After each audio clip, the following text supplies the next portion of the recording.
Mayatas feels na ba ang bahay mo dahil sa sobrang kalat? Kung boring na ang espasyo mo, it's time naman for a glow up. Ngayon, condo naman ang pagagandahin natin. Moderno, bongga at budget-friendly makeover tips na dapat mong malaman kaya ihanda ang listahan. Ito na ang Renovation Serye Condo Edition.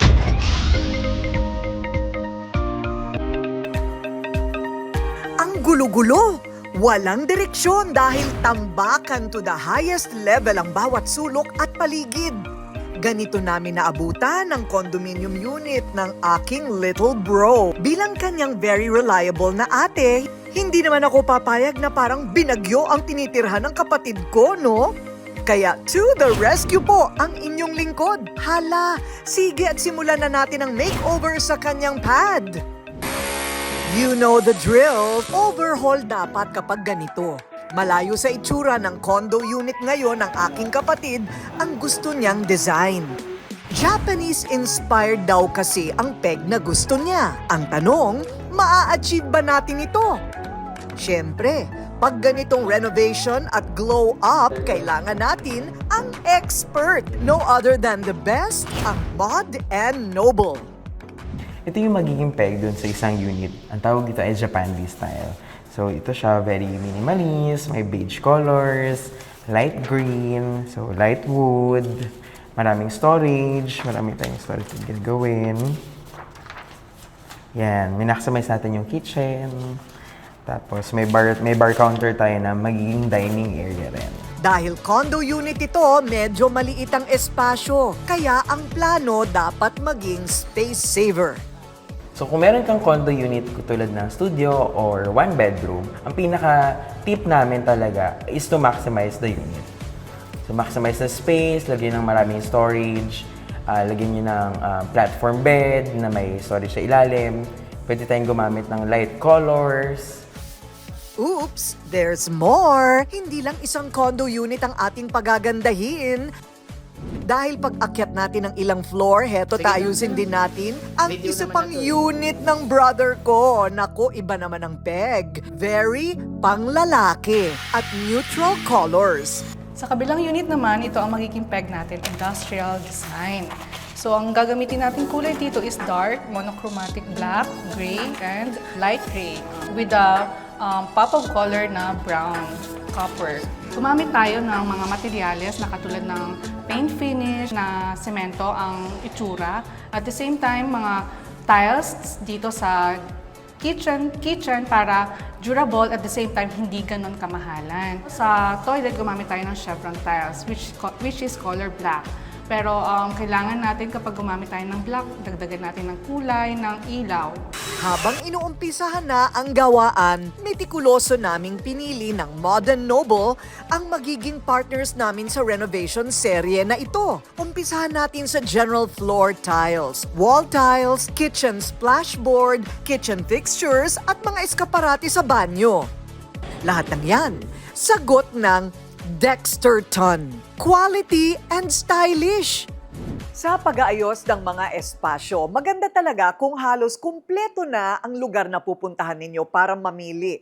Yung maibibigay ang pangangailangan para sa banyo, kusina, sa sala, sa halos buong parte na ng nire-renovate na lugar. Kaya dito ako pumupunta sa Dexterton kasi kumpleto na lahat sa isang espasyo lang. Halika na at ipapakita namin sa inyo ang mga napili namin para sa ating latest na condo renovation serye. Kalidad at tibay ang pinagmamalaki ng CEO ng Dexterton na si Audrey Go pagdating sa kanilang mga products. Ako naman ang vision ko kasi sa company. Gusto ko ang design, lahat magandang design, hindi lang para sa isang group ng tao. Gusto ko sa lahat. We want to make it, kumbaga tinatawag nilang accessible para sa lahat. Lahat naman tayo, we do our best to build a beautiful home or to build a family.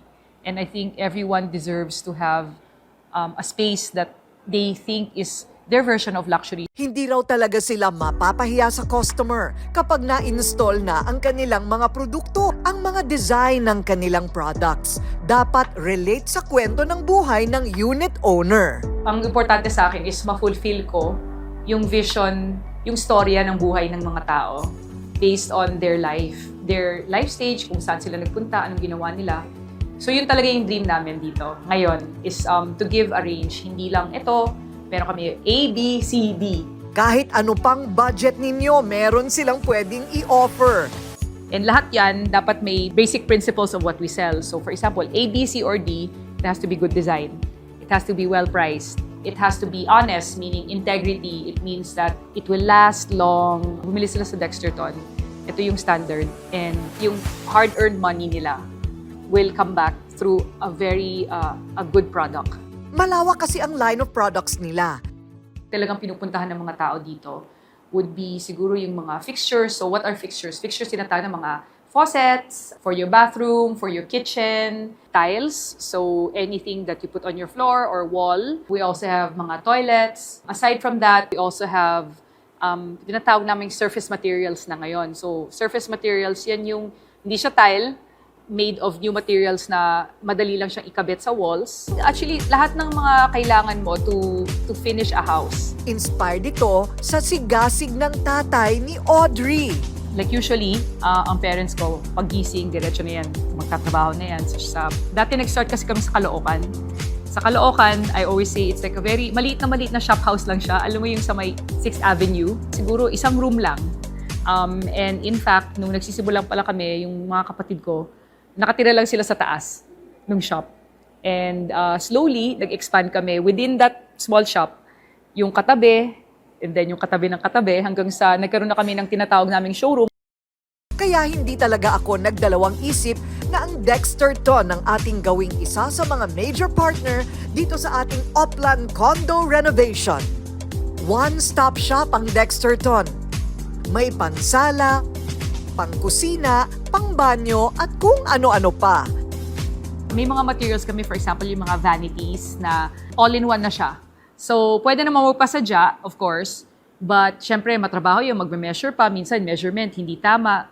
So, meron kaming mga ganung items for small spaces talaga that madaling install. I think we can accommodate different sizes of bathrooms or for your kitchen. For tiles naman, meron din kasi kami mga smaller format na mga tiles, maliliit, mga subway size. And then, yun nga, kasi yung range namin is very wide. So, all sorts of budgets. So, with condos kasi, of course, condos are smaller. So, sometimes the budget is a little bit smaller. Meron talaga kaming range of prices that we can accommodate with the quality. Ang sarap mamili pero hindi tayo matatapos kaya tara nang ilagay ang mga ito nang makapagsimula na. Pagdating naman sa matibay at very unique style na structure ng tiles, syempre floor center ang choice ko. So, ang number one tip ko pagdating sa renovation, ang flooring kailangan matibay pang matagalan at maganda. Affordable pa. Kaya ang aking number one choice ay floor center kasi makikita naman ninyo, hindi ba? Welcome to Tile Paradise! Customer satisfaction ang kanilang top priority dito. Sa panahon ngayon, napansin ko talaga, Tita Becca, ang gusto na talaga ng mga tao kapag nagre-renovate o nagpapagawa ng bahay or opisina space is tiles. Karamihan sa mga carpets, nag-accumulate ng dust. Oo, syempre, So, that's the reason. vacuum ka pa, gano'n. Yes. Oo. Easier daw to clean. Easier to clean, tsaka parang more modern, ano? Yeah. More modern. Parang floor center ang pinakamalaki sa Pilipinas ngayon. Leading brand kayo, ano? Yeah. 25 years later, that we have already the 101 branches, located in different parts of the country. Ang kanilang ceramic tiles subok na matatag. Ang mga kulay daw nito talagang nagtatagal.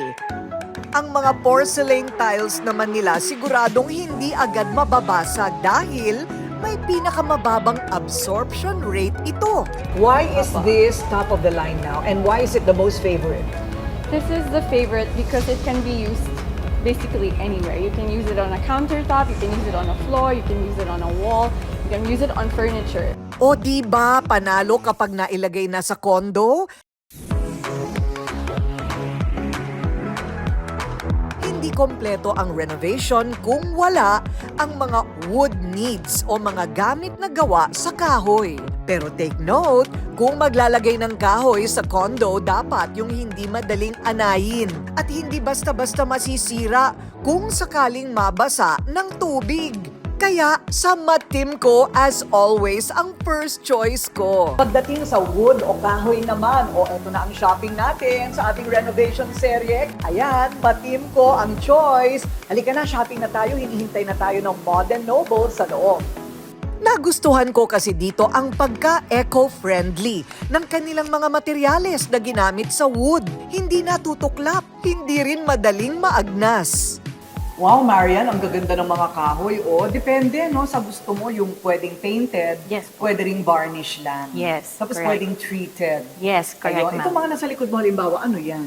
So ito po is actually it's already has a finish, pero this one po specifically, ito po yung hindi inaanay. So one of the benefits or unique characteristics of one of our brands po under Matimco, which is Matwood. Ito po yung may 10-year warranty against wood destroyers. So ito po yung mga anti-anay kumbaga. Kaya ang mga solid wood, baseboard, dado rail at wide plank wood floor dito sa condo, panalo! Yes, so one of our brands po under Matimco, so this is the outdoor brand, so ito po ay New Wood. So the material of this, hindi po siya solid wood, but it's made of WPC, meaning composite materials po siya made of wood and plastic recycled material. Nakakatuwa o malapit nang mabuo ang ating condo renovation.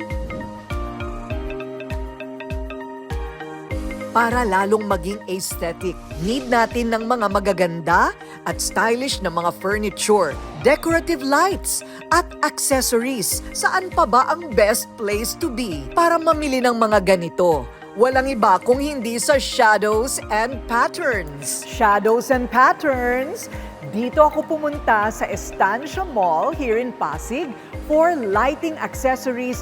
Tignan ninyo ang gamit nila, ang gaganda. Wow! Beautiful! Sila lang naman ang pambansang puntahan ng mga mahilig mag-ayos ng bahay dito sa Pilipinas. So saan naman gawa ang mga accessories ninyo? Miss Corina, gawa po lahat ito sa Asia. Ang furniture, home decor, lighting fixtures, rugs at iba pa nilang product, abot kaya ang presyo at mataas pa ang kalidad. Pero gaano katagal naman magtatagal yan? Hindi naman sirain. Nagtatagal din po ng years ito, ma'am. So, 1 years and up po. Depende rin po sa pagkonsumo or paggamit po ng mga lights and furnitures. Matibay po ito, hindi po ito isirain. And we have service center po. May warranty ba? Opo, 1 year warranty po tayo for all products that we have. Unique ang furniture nila. Pwede ring magpa-curate depende sa taste ninyo. May free installation po kami and may free delivery din po kami. So kung ako nagde-decorate ng bahay, bakit ako dito sa Shadows and Patterns pupunta? Yes, ma'am. We have a complete package na po. We have also our own designers and architect also. Mas madali po na matutulungan natin yung mga clients or yung mga homeowners po na pumili po ng mga furniture, decors, and lights po. Ayon sa gusto nila, right? Yes, ma'am. Ayun. Tsaka ang daming selection, ano? Iba-ibang klase. Opo. One-stop shop siya talaga. Pagdating naman sa mga ilaw, sandamakmak ang mga pagpipilian. May table lamps, chandelier, desk lamps, floor lamps, pendant lamps, linear pendant, name it. Lahat meron. May mga pang-display din sila na home accents para hindi masyadong boring ang look ng interior design ninyo. Proud na proud ang mga may-ari sa kanilang produkto. Garantisado raw kasi na ang disenyo nila hindi nawawala sa uso at hindi pa agad maluluma. In na in, anumang panahon. Salamat Shadows and Patterns! Dapat komportable din at maayos ang tulugan ng aking mga bro. Yan ang kailangang top priority. Sanctuary natin ang ating mga kwarto. Kaya mag-invest sa kama na malambot, hindi masakit sa katawan at sure na relaxing paghinigaan. Yan ang binigay sa atin ng Our Home at Uratex na mattress. Sa naganap na World Sleep Day nitong March 21, mas naintindihan namin ang kahalagahan ng pagtulog ng mapayapa. Ang tulog, actually, requirement yan para mabuhay, no? Walang tao ang kayang mabuhay na hindi ka matutulog. Kasi may function actually yung tulog eh. Yung mga toxins sa utak natin na nag-accumulate kapag gising ka, pag tulog ka, doon mo siya na ilalabas. Kung wala yung tulog, mag-accumulate yun, eventually, unti-unti mabilis mamamatay yung utak mo. Kaya maraming mga yung dementia, Alzheimer's, doon nangyayari yun. Sa bata din, importante yung tulog kasi doon nangyayari yung development nila, yung memory, brain development. At malaking factor nito ang pagkakaroon ng quality bed. Our home and Uratex have been partners for more than 2 decades, and we really have this strong partnership because we have this common purpose, which is to help uplift the lives of our Filipinos through promoting quality sleep solutions. Kahit ang aktor na si Donnie Pangilinan, Our Home Uratex, ang choice niya pagdating sa kama. Para naman magbigay liwanag, to the rescue ang Adaptive Luxor Solutions. Iba't ibang ilaw naman ang mayroon sila, mapa indoor or outdoor. Lifetime din ang warranty ng mga ilaw nila. We engineered or designed lahat ng mga fixtures namin na non-disposable. Bakit non-disposable? Kasi para every single component or lahat ng bahagi ng mga fixtures is napapalitan namin. Kasi pag napapalitan natin, of course, magiging eco-friendly and mas efficient or mas economical sa side ng client. Marami silang options, depende sa lugar. Kung gaano kaluwag, gaano kadilim, at anong level ng liwanag ang gusto ninyo. Sa amin kasi sa Adaptive, bago kami mag-recommend ng ilaw, of course, napaka-importante yung collaboration eh. Pag sinabi natin collaboration, it's a coordination with the client, kung ano yung gusto niya, kung ano yung peg na gusto niya mangyari sa rooms or sa design. And with, of course, kasama na dyan yung interior designers. Then we come up yung ilaw na mag-fit sa ceiling kasi existing na siya eh. So, kailangan lang na renovation. So, nandun na yung pinakabuta. So, nag-offer kami ng ilaw na sakto mismo dun sa pagkakabitan. Kaya sa general lighting ng condo serye natin, Adaptive Luxor Solutions ang inilagay ko.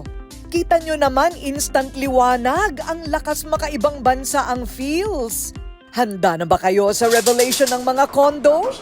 I-reveal na natin in 3, 2, 1. Tingnan naman natin kung na-achieve nga yung Japanese-inspired na design na ninais natin para sa condo renovation serye na ito. Oh, wow! O hindi ba? I think it's a success. Japanese feels talaga mula kusina, sala, kwarto, hanggang banyo. Achieve din ang pagiging space saver pagdating sa Unit 1 niya. Hindi lang simpleng sala ito ha, kasi may space din para makapaglaro ang kanyang mga fur baby. Pati ang mga sofa niya, multifunctional. Yan ang technique pag medyo maliit ang espasyo.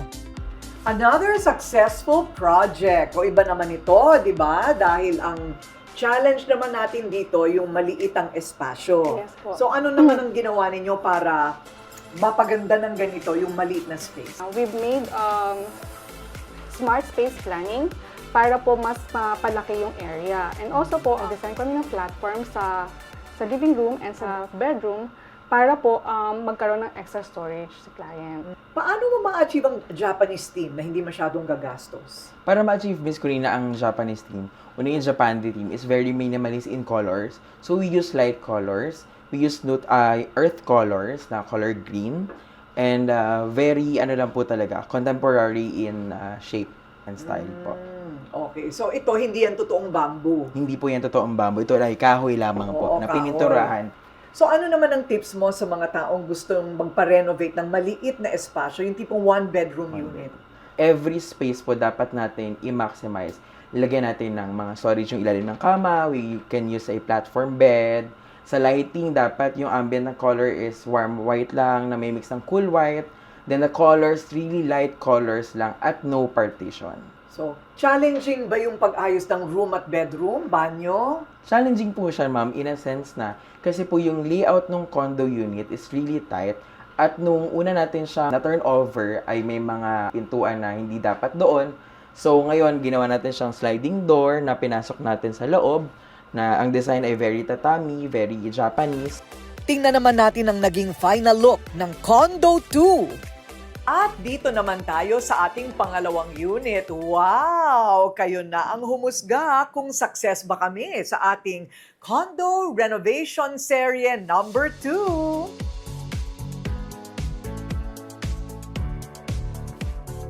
So ito na iba naman sa Japanese unit. Ano naman ang style na ginawa para magmukhang panglalaki talaga, pero elegante pa rin?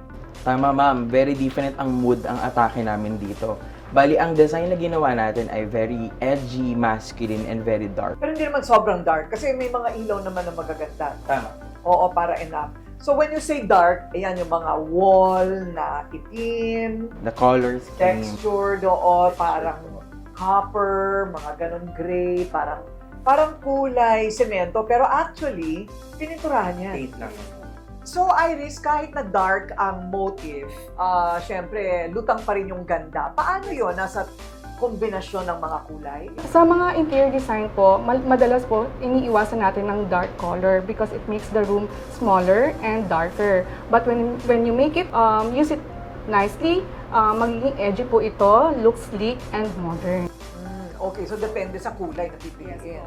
Okay. So bakit rust ang ginawa ninyong parang pop-out color nyo? Yung parang accent color? Para po may pop-up color, at the same time, monochromatic and then earth tones pa rin po siya. Parang panlalaki pa Yes rin, po. ano?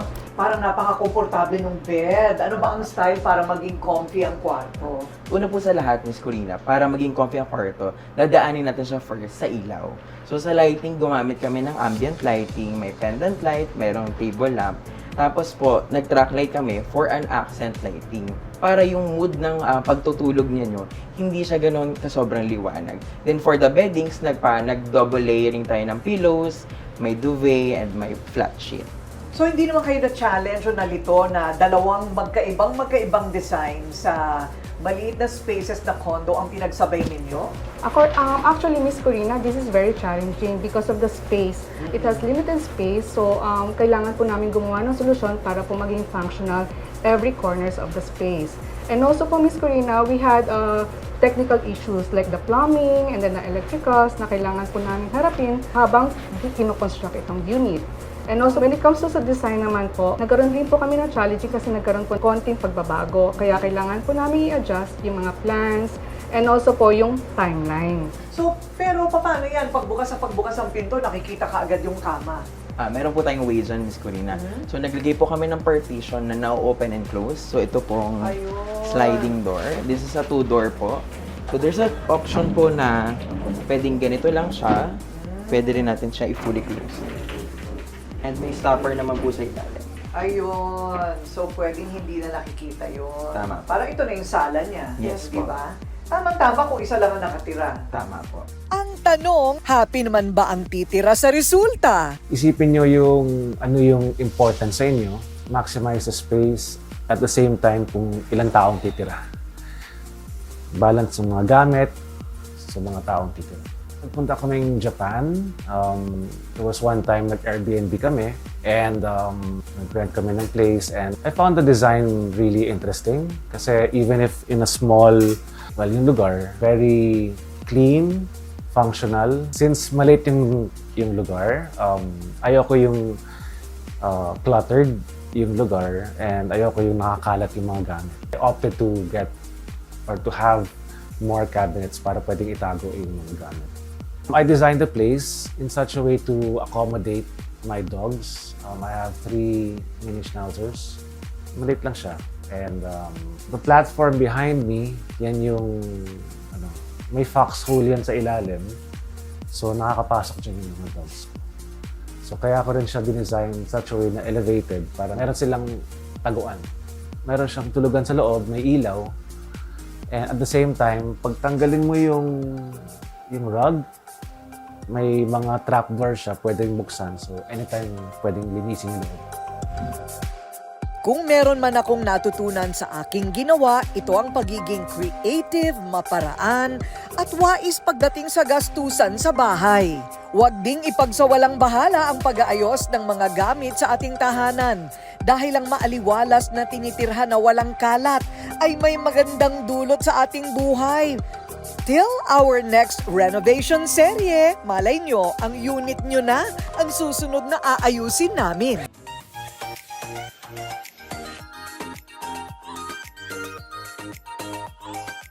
Ito pinag-aralan talaga namin. Look at the back. Merong before and after. A real clinical trial from the United States. Because the active ingredient is tried and tested. A Love to Lash. Pampakapal ng pilikmata at kilay. Ang maganda dito sa Love to Lash ay yung applicator niya na pinasadya pa namin. Meron siyang foam. Kasi ilalagay mo yan doon sa parang pinaka-roots ng iyong pilikmata. Isang guhit lang sa baba at taas, pwede na, wag nang paulit-ulit, hindi kailangan. Use it and in 4 weeks, makikita nyo na ang difference. Pahaba na ng pahaba ang inyong pilikmata. And mababawasan ang lagas. Lalo na kung kayo ay nag-curl lash and nagmamaskara every day. The only one in the market with a clinical trial, tried and tested, A Love to Lash.